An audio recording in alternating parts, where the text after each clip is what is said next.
Good morning. This is George Kachuk with RCM Wealth Advisors reporting to you from the CME Group trading floor in Chicago. Well, the equity markets continue to correct, and they're correcting a bit in a divergent manner. And let's get to what I'm talking about when I say that. Okay, basically, the NASDAQ is leading the equity markets in the downward spiral. NASDAQ's getting really ugly. Last week when we came into this week, the markets were correcting. However, on Tuesday we had some interesting events, a so-called follow-through day where the index increased about 1.6% on greater volume, indicating possible signs of a new uptrend, and the S&P 500 also hit a new high on greater volume the day before, making it look like things were all clear. Wednesday and Thursday, the markets acted pretty constructively, and then Friday, we had a little whipsaw action in the morning, and then the markets got sold off very hard on Friday, with the NASDAQ leading to the downside, and of course nothing was spared. The S&P 500 also reversed higher, as did the NYSE. However, what's interesting here is saying that the market's in a correction is the S&P 500 hit a new high last week and actually closed positive for the week. So it's hard to call that a correction. Same with the NYSE. Hit a new high, actually closed at a new weekly closing high. So what's going on? At the same time, the number of new highs well outpaced new lows on Friday.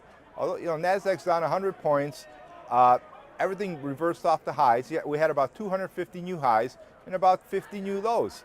Again, very divergent. And here's the thing, divergent markets are never really healthy. Eventually, things will spill over. And the problem is, too, it's the leading stocks that are getting pummeled, whether it be small cap, mid cap, or large cap. Any stock that was leading this market pretty much is spilling over. Last week we talked about the oil sector. Yes, that's still hanging in there pretty good, as are some of the defensive names. Now, speaking of defensive names, if you do want to stay long in this market, you should look at some of them. Now, one that we're looking at is Lorillard. That symbol is LO. They're basically trading right around that 53, 54 level. They pay at about a little bit under 5% dividend. They're in a breakout point. They're a defensive stock. They're a tobacco company. And the big something new in them is the so-called e-cigarettes. They have about 47% of that market share, but really those e-cigarettes only account so far only about 3% of their total revenues. However, it is believed that if this fad sort of spreads, and a fad in addiction, and history teaches us you never really want to bet against an addiction, that may be something you can play. So you can try it at these levels. However, if it fails, give yourself about an 8% stop loss, and the trade won't work because by that time, if these defensive names don't hold up, the whole market might start spilling over. So as always, let price and volume be your guide. Extreme caution is advised here. It's a divergent market. Some sectors are holding up very well, but eventually they may fall by the wayside as well.